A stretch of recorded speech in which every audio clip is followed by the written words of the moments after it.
Welcome to the Forank Marketing Podcast, where we discuss everything about marketing, SEO and PPC. Enjoy. Hi everyone, welcome to the Forank Marketing Podcast. We're discussing SEO and PPC for small businesses today.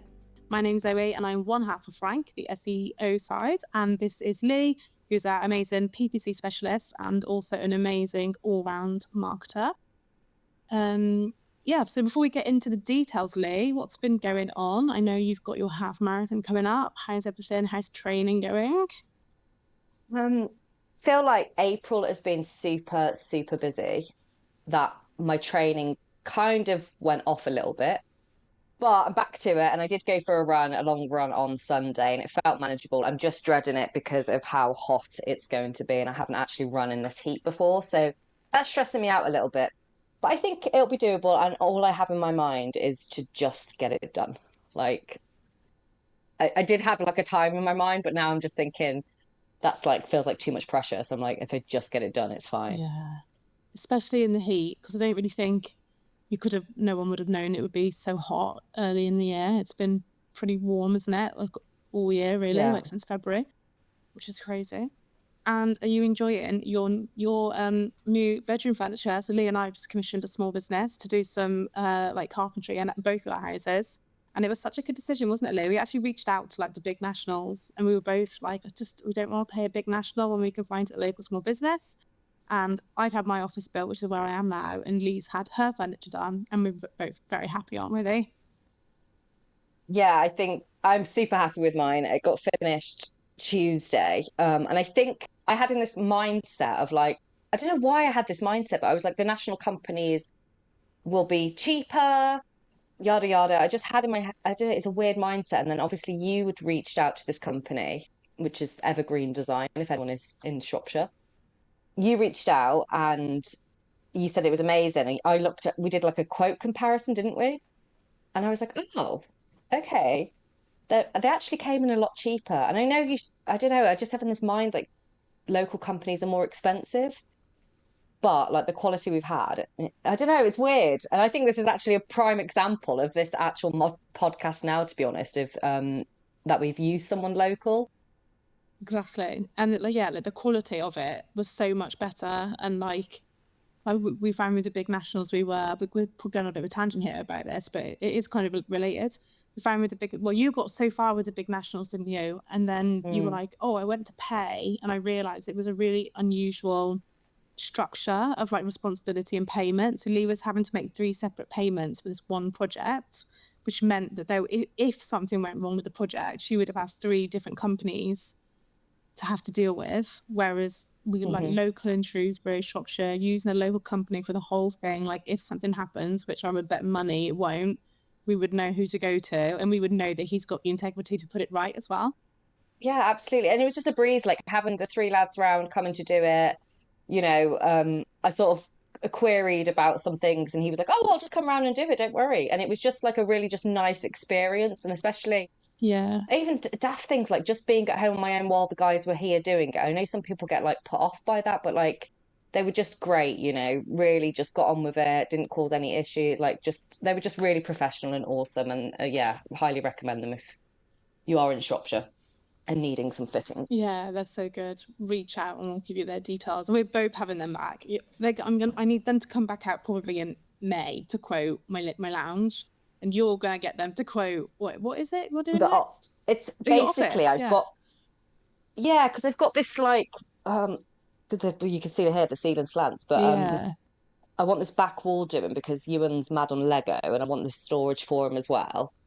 Yeah. So, but then I was there going, oh, and then we could get him to do the understairs storage and we can get him to do this. And like, my partner's there going, yeah, one step at a time. Like, otherwise the house is just going to be like fitted storage everywhere. I've just got visions of it being like IKEA on steroids. Yeah.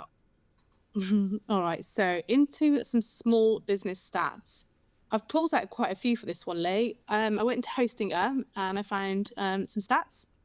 I thought they were all really interesting and relevant. So one here, that most small businesses fail due to cash flow problems and a lack of demand for their product and service. So I included that one because obviously that is a problem that marketing solves. which is a very good reason to do marketing, because all that really matters is cash flow at the end of the day. I thought it was really interesting that 94% of small businesses post on social media. So Leigh and I don't do social media, although we will kind of consult on it. We've been in marketing for long enough that we can do that. But I just thought that was very, very interesting and something we might end up touching on later. 27% of small businesses don't have a website, and the majority are planning to create a website in the future, which I thought was obviously really good. We do a lot of, obviously, digital marketing, big fans of websites, and I do think it's essential, especially to have one that looks good enough. And then something that's like quite slightly scary for small business, which doesn't help probably with the website issue and potentially the marketing issue. And we've worked in agencies, so we hear this all the time, that small businesses, 43% of cyber attacks are targeted at small business, and only 14% are ready to defend themselves. Wow. So we work a lot on WordPress, don't we, Leigh? So we hear loads about worries about WordPress and security, but it's not an issue really, and it's not that expensive. Well, it doesn't need to be expensive at all really to keep on top of that and keep your website safe. I just wondered if that was something that was a bit of a barrier to entry on like getting a website and getting into digital marketing. Yeah, and these are really interesting stats, actually. The one that shocked me the most is 94% of small businesses post on social media daily. I was shocked. Like, that's actually madness. Like, I know it's not madness. Like, I think people, when they start out, or small businesses, and I see it quite often, is like they think social media, social media, social media, organic social media, we need to have a presence. What I think is an issue with this and getting into that mindset is potentially the amount of effort versus the income of what you're actually getting back with organic. Because you can spend loads of time doing all of this, but realistically, and I guess the way myself and Zoe work is how much effort are you putting into it. If you put that effort into something that was going to get you some return, then you might be better off. And I think then people get really disheartened. It's not working, marketing's not working for me, but it's organic social media isn't necessarily for everyone. You don't have to be posting daily. And I think that's why I think it shocked me quite a lot, actually. Yeah, it shocked me. And for all those reasons you just said, and that is actually why I included it. So I think the purpose of this, we're going to talk about other marketing tactics that might be easier than you think. And I think what you said is like social media is a bit of a go-to, isn't it? Like everyone should be on social media. And I don't disagree with that. Like I think you probably should cover that channel, almost all companies. Like we're just talking to a company now who mentioned social media, they're doing TikTok actually. I think the reality is almost any platform will work for you if you put enough effort into it and you kind of do it properly and strategically. But you can't go to social media and just post, expect it to work. But sometimes social media is perfect as like a little trust builder. So someone finds you online, they go to your website, they want to kind of make sure you're real. They might go to social media and check that you've posted recently, but you don't need to post daily to cover that base necessarily. Yeah, I suppose it all depends on the brand as well. Like if you are maybe a D2C brand that you are offering something and you have a product to sell and you have, you need to sort of maybe showcase it in more of a way versus someone who's heavily service based. The amount of times I see service based industries post on social media, and it's fine to do so, but I'm also like, how many leads have you had from that? Is it worth it? Kind of. Yeah, totally agree. Especially if it's like B2B on Instagram or something. It's like, I mean, mate, if it was working for you, great, but it's unlikely, I think, that platform would be pulling all the levers, really. Yeah, absolutely. And then other stats here. So small businesses don't have a website yet, but vast majority are planning to create one in the near future.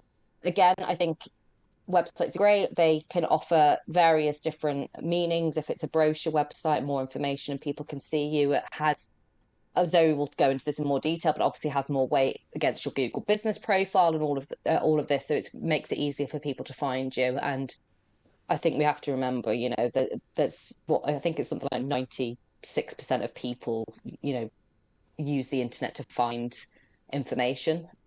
Yeah, definitely.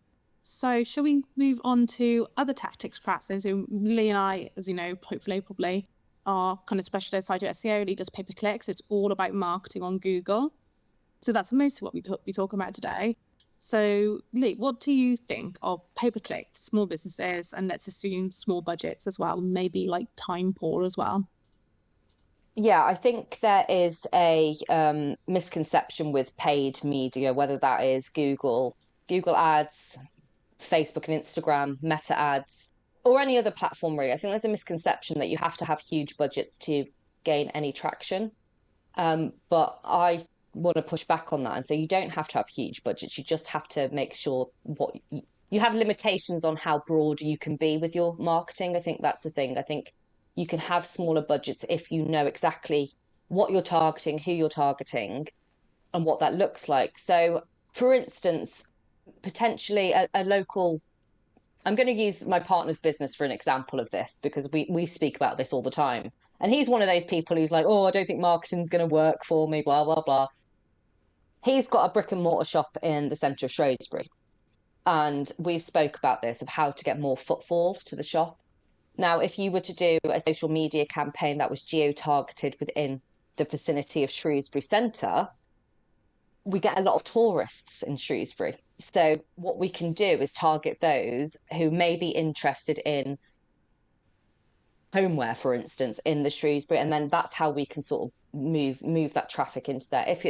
If you're online, it's like, okay, maybe you're a business, a service-based business locally. Again, don't push it out to everyone nationally. You can't, that's not going to be feasible. Start smaller, see what you can learn and get from that, and then you can then slowly branch out. And I think that's really important when we talk about scalability as well. So a £500 budget a month, or even a bit less, maybe you could do it on £300 actually, talking about £10 a day, for instance.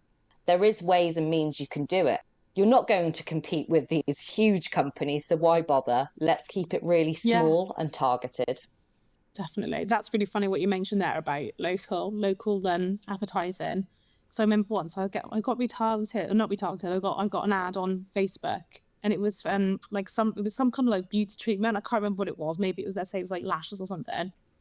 So I clicked on it, and because I just obviously piqued my interest, and the salon was in Kent. So they obviously had some kind of like nationwide marketing going on. So I actually messaged them and said, oh, I'm in Shrewsbury, I'm never gonna get to Kent. Like you need to look at your ad location. I said it more polite than that. Yeah, but that's the prime example. You've clicked on an ad which has cost someone money. You clicked on it because you were interested in it, and then you were like, oh, it's in Kent. Yeah. So it's obviously a good ad. It's a good ad, but imagine if you'd actually been a bit more targeted and said if it was just in Kent, and that's that you see that happen all the time. But people just don't ring fence their campaigns enough. And I think people have this illusion. But I'm trying to say pay per click. If you think about when you used to pay for advertising in a local magazine, it's the same. It's just online. Like you wouldn't put an ad in the Daily Mail, for instance, if you're a local business. No. It doesn't make sense. Yeah, it's a really good point. Think about it that way. Yeah, that is a good way to think about it, actually.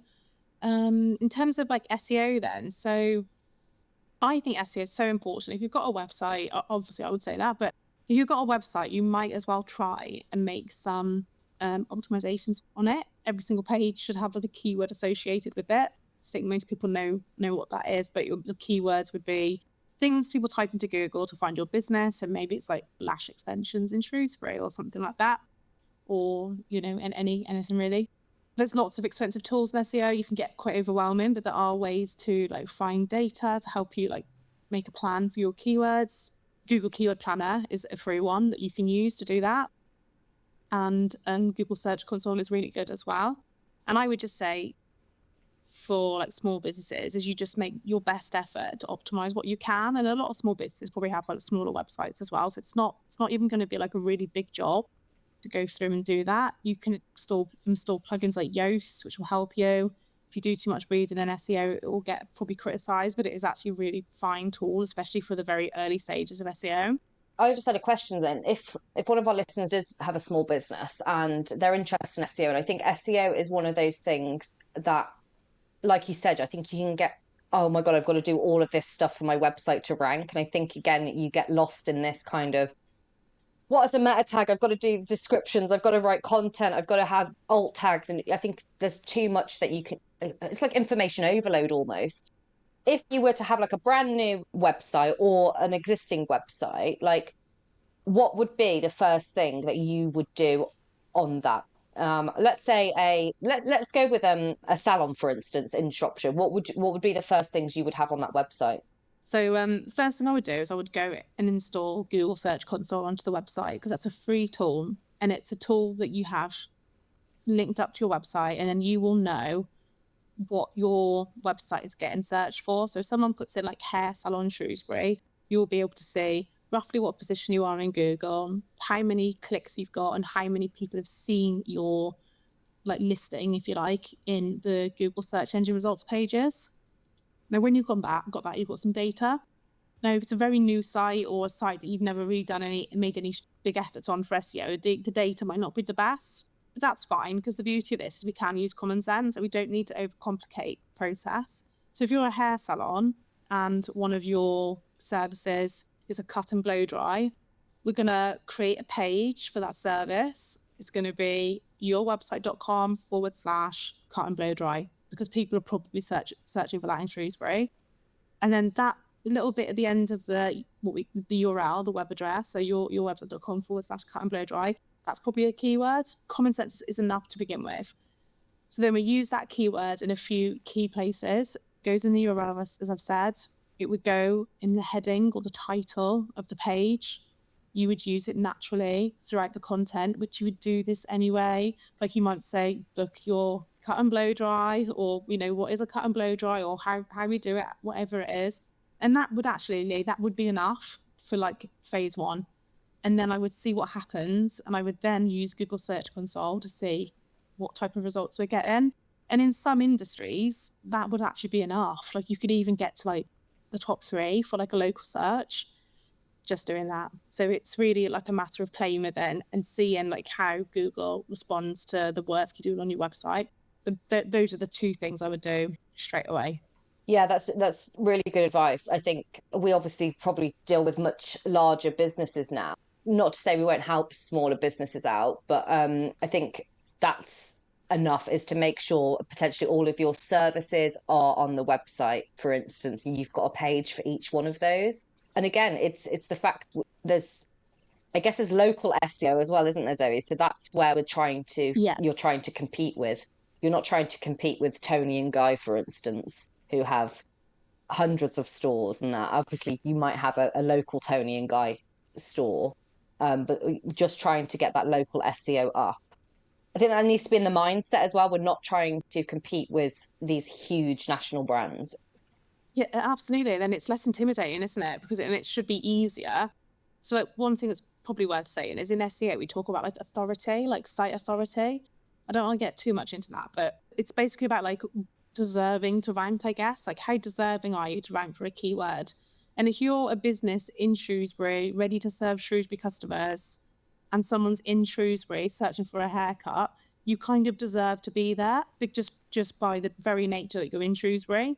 And local SEO, that's where things like maps can come in handy, like embedding Google Maps of where you are, adding your address so people can find you, all that kind of thing. But it's a lot easier to compete in a local area if you're there. Like, I'm not saying that a Shrewsbury business will have the easiest time getting local in London, but Shrewsbury in Shrewsbury, London in London, and so on should be easier. And it's a bit more relevant, isn't it? If someone's looking for something local, could have potentially like higher ROI doing that strategy.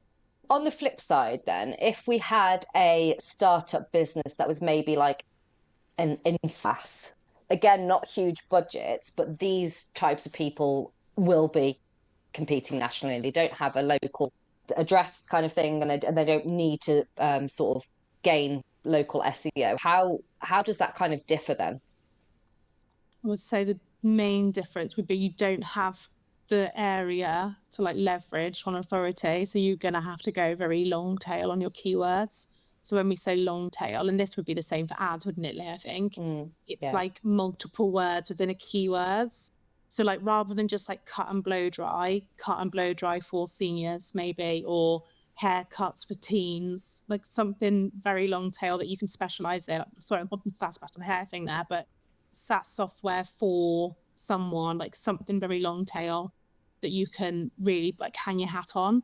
And then you can like build up your deservingness or your authority, as we say in SEO, your authority to rank for that by proving that you deliver that really well. So if you're a SaaS company for small businesses, for example, as case studies about how your software has helped small businesses, get small businesses perhaps to link to your website with like their case study about how it's improved operations or whatever. So much more you can do, just writing content in general for that person. What about the ad side of that? Well, just going back to you then, I guess there's actually a flip in strategy there, because it's going to be very difficult for your services to rank. So what you need to do to build authority is build the case studies, the blog content. So there is actually like that flip of strategy. If you're someone who has a target market of local, then the first strategy, which is the service pages, would be your main priority. The other way round is you need to build authority via content on the site, I suppose. Yeah, definitely. I would still like prioritize optimizing the services. So I feel like you want that in place. So when the additional content all takes off, your service page will move with it. But I think, yeah, you would expect things to move slower, I think, for like a SaaS company targeting nationwide or whatever. Would you, with pay-per-click, with a company who's nationwide, say, but still small, would you targeting or not? Because of budget, just curious what you do. Yeah, interesting. What I tend to do is not necessarily do geo-targeting to some extent, but what I like to do is talk about Google search at the moment, is I like to be able to list out all of the locations. And it seems like really daft, because obviously I just want to target England, for instance. But instead of just targeting England, I actually put in all the counties of England in separately.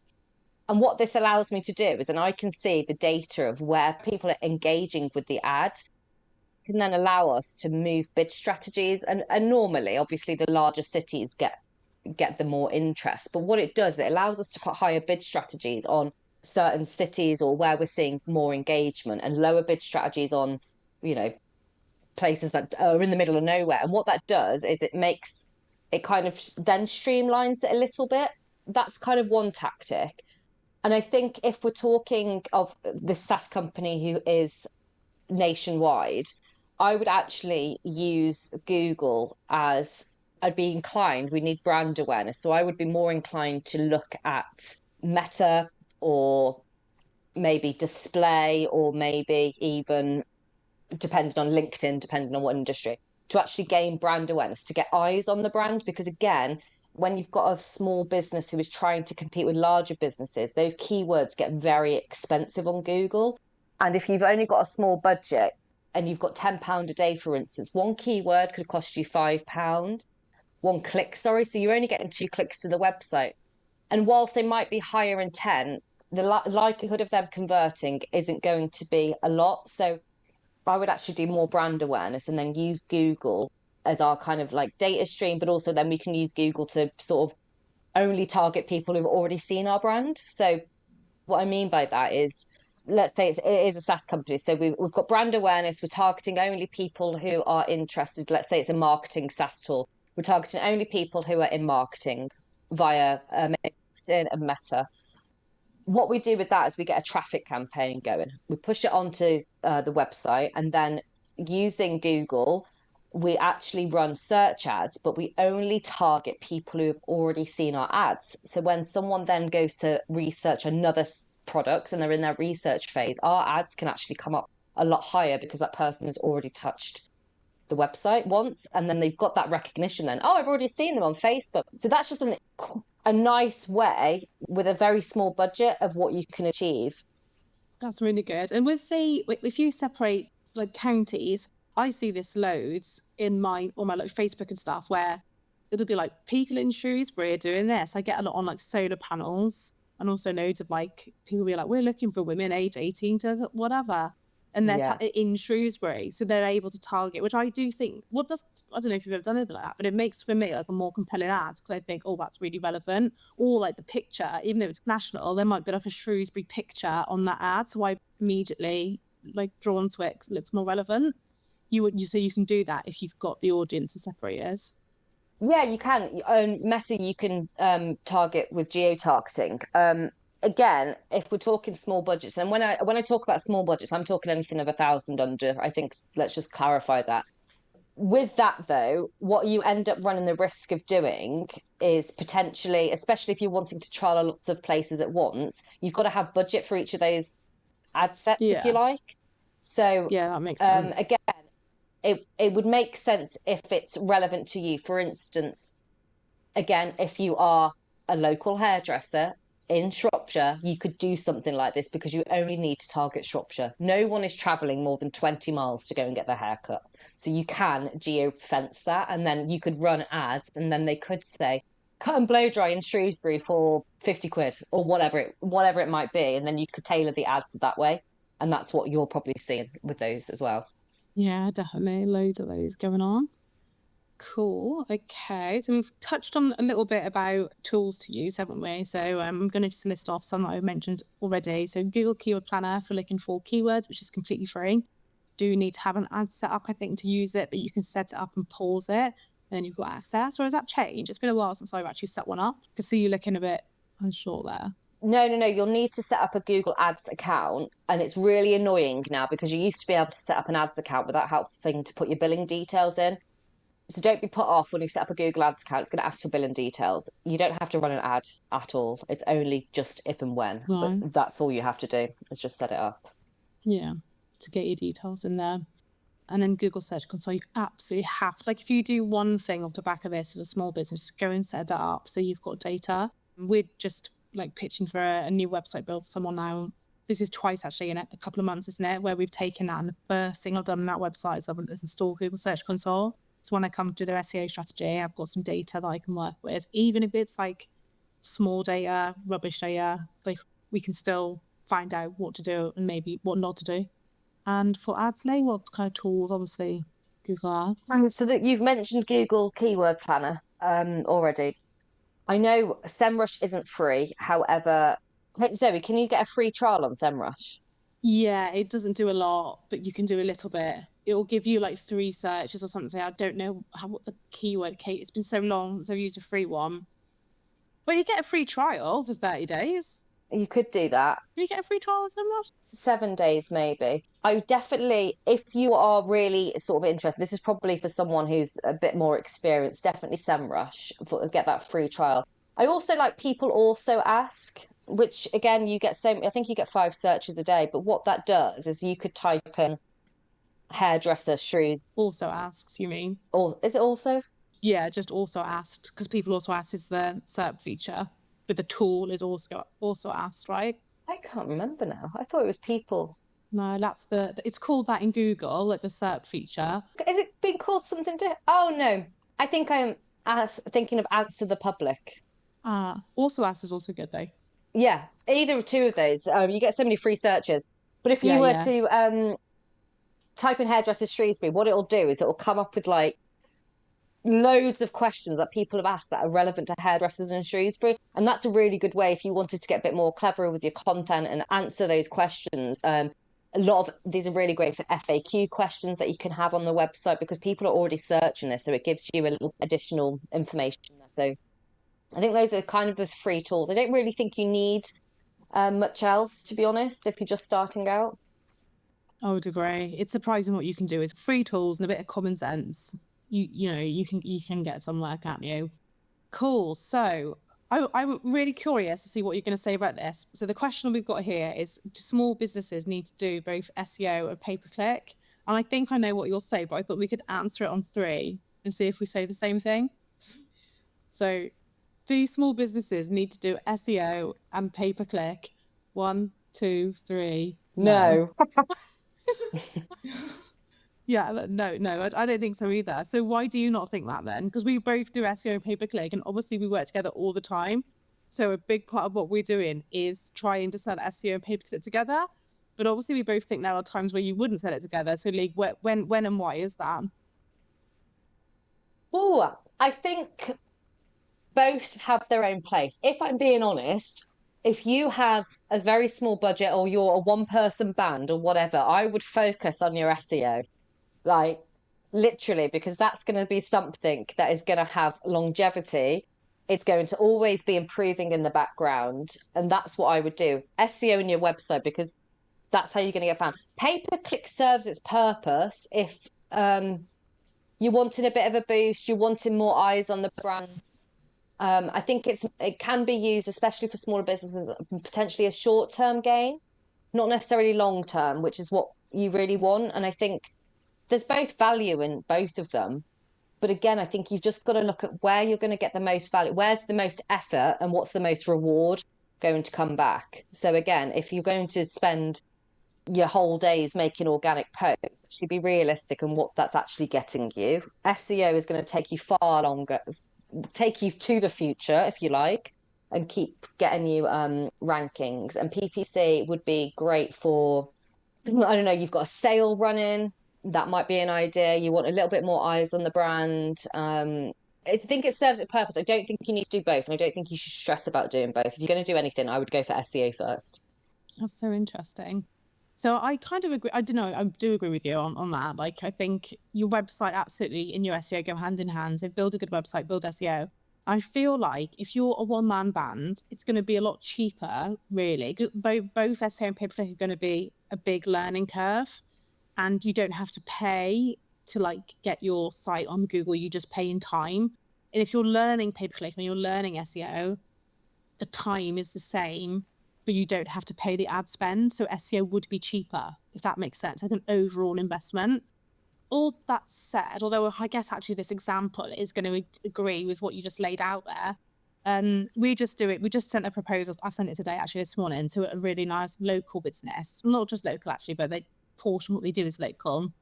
And we've pitched to build their website, do the SEO and the pay-per-click for them. And the way I've structured it is we do the website first, obviously. The website goes live with the best possible SEO practices. So going back to what I said earlier about that, like common sense SEO, putting keywords on service pages, that kind of thing, maybe building out some case studies. That will be done as soon as the website goes live. Their new website is going to be heaps better than what they've got live now. So potentially, because they're going to hire someone to do it, because their local SEO will be maybe sorted, like maybe it'll be enough. Like, you just don't always know till you try. I think it might be in this case, because the industry is not really very digital. They're going to be quite pioneering. Because SEO is sorted and they are paying for marketing, I think it would, if I were to tell them to pay one of us, it would be you, because I think it would work for that particular use case. Because, and also they've got, it would be like the sale would be massive comparable to it's quite a nice one, isn't it? They're not selling like, it's not like little D2C, hairbrushes or something. They're selling big product. They're slightly different in that they've got different target audiences. So we would use PPC to get more of the high ticket audiences and get visibility in front of those versus the local. So that's an interesting one. However, I will say PPC would not be possible had we not had a shit hot website. I completely agree. Because so many times I see people doing paid media to a website that looks untrustworthy. It's very not friendly to use. And Google doesn't give a shit. Meta doesn't give a shit. They'll get you your traffic to your website, but if your website isn't up to scratch, it's not going to convert. So this is why, again, I go back, we need to do the website and the SEO first. Really? Yeah, I totally agree. I actually put this into the proposal this morning. It's like, if they were to ask us to do marketing on their current website, we would just turn it down completely. We wouldn't do it. Because we would know we're not going to get an ROI. And that's twice we've done that this year, actually. Because we've got another bigger company who just like, your website is not good enough.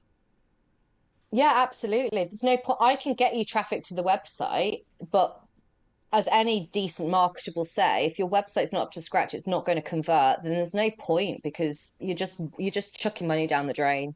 Yeah, I think SEO and PPC have their place. I think it really depends on what your target audience is, who you want to target. Like, again, a SaaS company needing that national exposure, then I probably would say PPC over SEO potentially, but not unless the foundations for SEO and the website are there. Yeah. And to be fair, for the sake of pay-per-click, it is more about the website being nice. You don't need the SEO to convert someone on PPC. You need a nice website, which may not rank in Google, but looks good enough to convert, if that makes sense.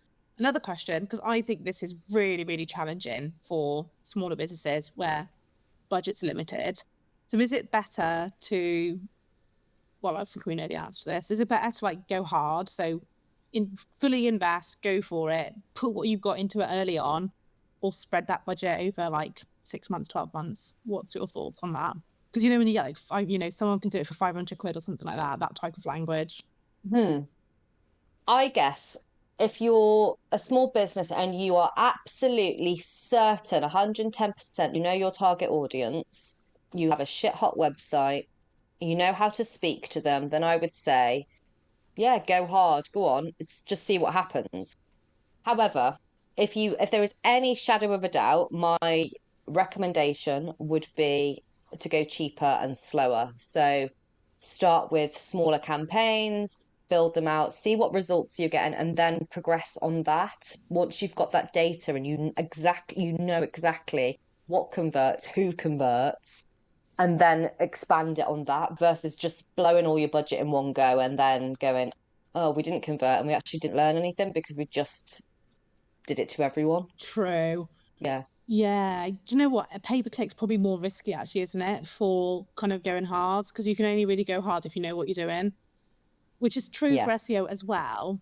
But I think it's a bit easier to know what to do. Like, what type of content people ask for, what ranks in Google, I guess. It never surprised me with PPC though, when you look and you drill down on what converts and what the customer thought converted or who their target audience is. I go, well, actually, on Meta, it's completely the opposite. So unless you're 100% sure who that customer is on these different platforms, I'd say cheaper and slower.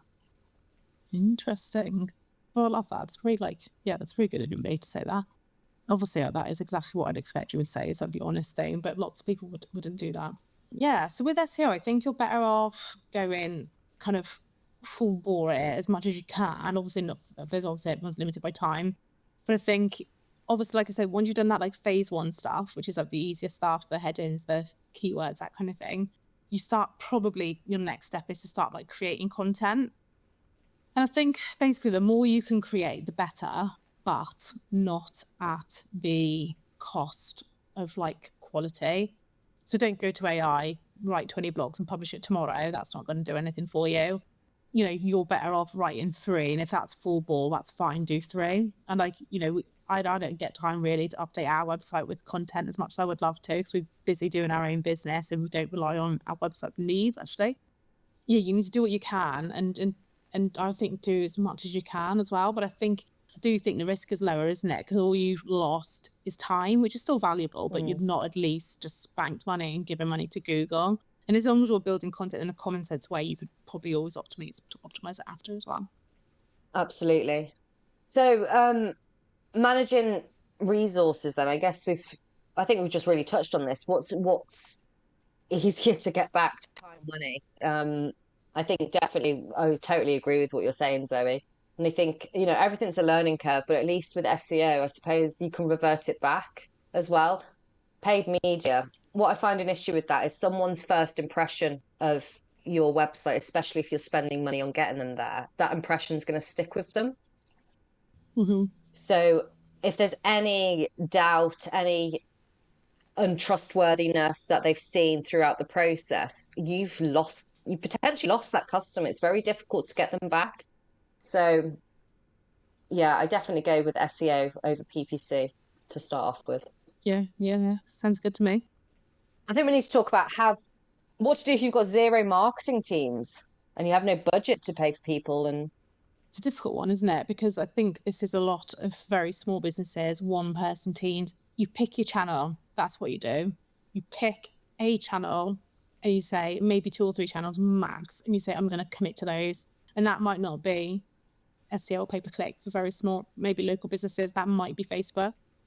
But I think the point is you pick the channels that you can do well and you focus all of your efforts on them, because there is no point doing 10 channels like poorly. You want to condense energy into 1 or 2 channels, I guess. Would you agree with that? What else would you do? if you've got 0 marketing team and pick your audiences. Yeah. I think the first thing I would do is sit down and go, who is our target audience for one? And how do we find them? And what's the most efficient way to find them? That would be my first thing. Because again, if going back to that organic social media that we spoke about, actually, if your target audience is, I don't know, 18 to 25, like they're on TikTok, like why are you on Facebook for?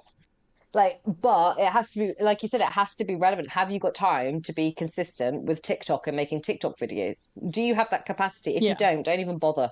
Yeah, I totally agree. And if it's just you, carve out that time, make time to do it like you would do with your own paperwork, your ordering, or whatever that may be. Take that time out and do it regularly and consistently and good. Don't dilute yourselves. Yeah, I was just going to build on that a little bit. I'm talking about this business. I've done the proposal tomorrow, and they're not small in terms of like, I wouldn't think turnover, are they? But they're small in terms of like team. So they're like a tight team. They do the doing of their job, and they don't really do much marketing. They rely on word of mouth. But for them, so there's loads we could do for them. They actually work internationally. They also work locally. If we try and do all of it when they're a little bit unsure about marketing, aren't they? Because it's new. They've not done it before.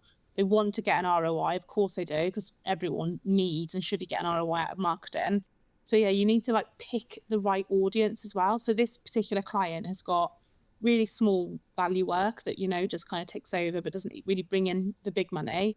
And then projects, medium-sized projects, and then larger projects. And you want to go for the like medium and large projects in marketing, because like it is expensive. You don't want to do like all of this work to get, if you're the hairdresser, you don't want to just get the trims through the door. Like you want to be able to get someone who wants like maybe like a cut and colour. So there's more like revenue coming into the business. So I think you want to focus on the right, like the sweet spot between the size of the project and the money it brings in. But you don't want to go so big that you're just like not going to get a chance of getting that visibility. Does that make sense? Yeah, absolutely. That makes so much sense because if you've got that business ticking over in the background, why are you marketing to them? Like it's already there. Agree. And you'll get it from off the back of the medium-sized projects. Correct. You would get it, I think. Yeah, absolutely. Yeah. So instead of looking at what your medium to large audience is and how to get those through the door and get those inquiries. Yeah, it's a bit like what we've done with the cabinet fitters for our offices and stuff. But now we've had them for like, they're not really small projects, so they were smaller what we're doing now, but we would now have that business in to do our entire house, wouldn't we? So that medium-sized project will turn into a large project because we built the trust now. Yeah, and we talk about this. That it's. I mean, people have probably heard this lifetime value of a customer. How if it costs you £50 to get in, but actually this customer on average stays with you. And hairdressers are a prime example. How often do you change your hairdresser? You always stick with the same one. That initial off the bat, get them in. It might have cost you, I don't know, 15 quid to get them in, for instance, if you want to break it down. But if they're with you for 5 years and say on average have a haircut and blow dry every 4 weeks, like it's only cost you 50 quid for thousands of pounds. Like, and that's what you need to look at as well. If in that lifetime they refer 10 friends as well, like that's really important actually when looking at the value. Definitely. And this is where I think it comes back to our last podcast when we talk about attribution, which might not be hugely relevant, but actually that's where you can start to look at, if you wanted to, that singular ad we ran for this 1 month actually brought in this and they referred this, and actually how much business did you actually get in?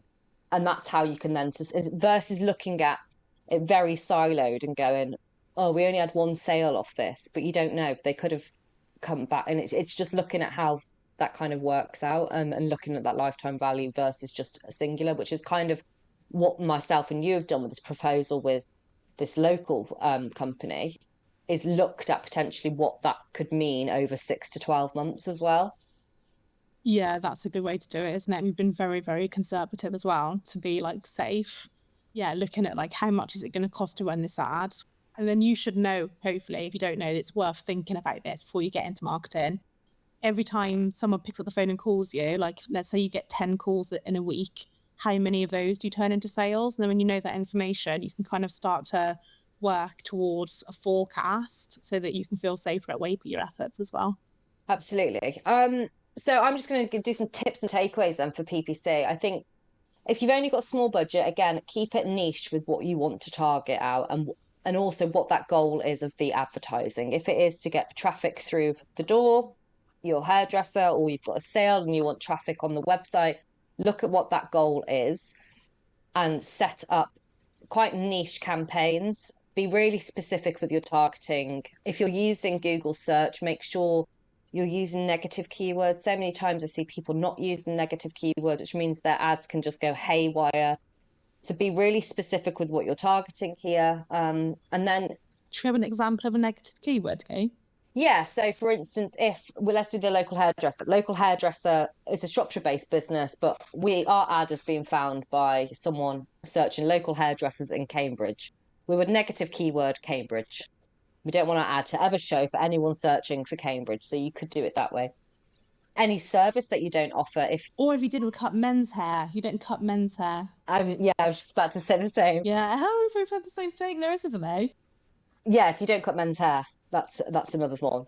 But yeah, start smaller. Every week or 2 weeks, have a look at the data. What is it telling you? If it's telling you that accidentally your ads have been running and got loads of traction in London, well, there's something going on there. So just have a look at that. You can look at all the keywords that are coming in. Are they correct for what you want? Do you have a page on the website for it? Are you targeting? Is the ad going to the right page for what that search term is? So that's how I would do. Start small, and then you can scale up once you've got that data. For SEO, what would I say? As I've said before, using Google Search Console is free. Get it on your website. Just find a way to do it.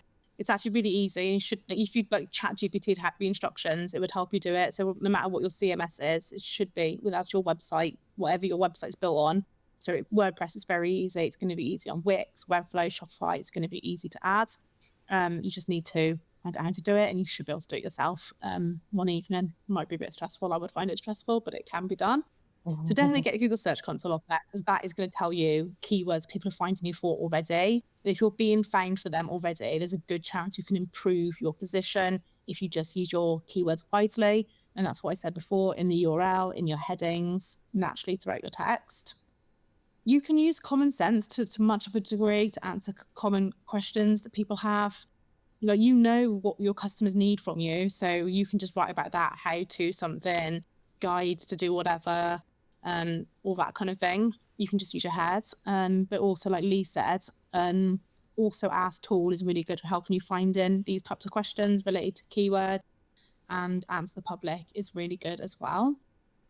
I guess the final thing I would say is you want to talk to Google as much as you can using Google's own tools. And one tool that's really good for your business is Google Business Profile. So if you just Google that, you'll find it. You can create an account, you put your address in, and you put details in about your services. All of these would be like technical keywords. People can leave reviews on there, which is really important for building trust. And you want to be doing that. But the sooner you can start gathering reviews, the amount of times we speak to businesses and we say, we ask for reviews, and they just don't ask for them. And the amount of times where I hear excuses as well, like, it's hard because of this, it's hard because of that. And I think just, okay, fine, maybe some of them you can't get, but go and get as many of the reviews that you can from day one, basically, because it's all going to help you. And it'll help you because if you've got 27 5-star reviews versus a competitor in the area who's got 7, who do you think someone's going to pick? But also, if you're a well-reviewed business, Google's going to think, well, 27 people have given this a 5-star review. It's obviously a good business. And Google wants to connect people with good, helpful businesses. So it all helps you there. So that's Google Business Profile. And then another thing you can do is use things like map embeds. So, Google Maps obviously belongs to Google. This is a bit more complex. Like, you might need a developer, but actually a lot of CMSs would make this very easy to add. You can embed the map so Google knows where you are. And then when you embed the map on your website, you're basically kind of confirming to Google, we're here, and this is the link. You can share the map with the link to your actual business. It's going to connect those two entities. So that's a good thing to do. That might have got a smidgy more advanced, but not that much really. That'll be easier than you think. And then you could just embed a Google map onto my website, and you'll find instructions, and most platforms will make that quite easy. Nice. Yeah, great advice there, Zoe. So just conscious of time, which she's spoken loads. I hope everyone's learnt something from this, but I just wanted to get some questions that we've had on LinkedIn just to quickly go over these. We'll probably just do two of these.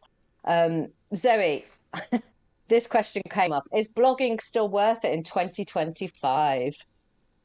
Yes, it really is. It's definitely worth it. I love blogging, still do it on my client websites. The thing to know about it is you don't want to be wasting time blogging about things that aren't all that helpful anymore. So you want to pick your blog topics based on what people are actually searching for. Again, common sense is good here. If it doesn't feel good, doesn't feel right, don't do it. There's a little entry from my husband there. But yeah, blogging is still definitely worth it. Just pick your subjects and try and optimize it. Like, don't just write about it for the sake of it. Or if you're going to do that, make sure you're sharing it somewhere. So sometimes I think blogs get used as a dumping ground for like company news. Like, I don't know, I can't think of an example. Yeah. We were featured somewhere maybe, or we've got a new hire. And like, that's lovely. But if you're going to write about your new hire and then not share it anywhere, that's never going to get seen. It's just like, you just wasted your time writing the blog when you could have written something that you might be able to rank on Google or maybe even drive an ad to the right type of content. Yeah, so true. Yeah. I think as well, just being like mindful of the content. If I'm going to go back to the local hairdresser, I don't know, they wanted to say they've got a new hire. Does that new hire offer a new service? If so, link it to the new service page, and have that. Yeah, that would be better. Be mindful about the content you're creating. I think we talk about this all the time. Don't just make content for content's sake. It's pointless. You're just putting rubbish out on the internet. It takes so long as well. Yeah. Yeah. Quick one then for me. Can I run Google ads for £10 a day? Absolutely. If you're wanting to get 25 leads a day in, no, not realistic. Be realistic with your budget and what you want to achieve. And again, keep it really targeted and niche, and you will get the leads in when you do it that way. And just a tip for anyone listening, that you can sort your Google ads budget is, if you want to look at how much monthly spend it will be, if you just times, or even say you've got £500 to spend a month on media spend, just divide that by 30.4, and that will give you your Google ads daily spend, and likewise do it the other way around. And that's really useful. That will stop you just going off on a Google just spending all of your money. So just make sure you keep it nice and targeted and keep the budgets low so that you just know exactly what you're spending as well. Because you are giving your budget over to the hands of Google to some extent. Yeah, you've got to be really careful with that, haven't you? So true. So just to recap then, yes is the answer. You can do SEO and PPC well on a small budget. Again, I think there's probably more time that is needed from people on especially if you're just maybe a 1 or 2 man band. There is obviously a little bit more time that you're going to have to put into it. But as we've discussed, start with the website and the SEO first, and potentially look at PPC afterwards as well on that. And then focus on consistency, not perfection. Pick your platform and stick to it and do it well. Yeah, that's good. And I think the other one is just remember to review any changes you've done. What is the results of those changes? And then you can start to tweak it, and eventually you'll know exactly what's working, and you can scale it and build it from there. So this is kind of good. Don't let complexity stall action. Don't let complexity stall action. Oh yeah, that's good. Yeah. Don't overthink it. Stick to, like I said, a platform. Get that working really well. Understand how your users are engaging with the website. Are you getting the right users to the website?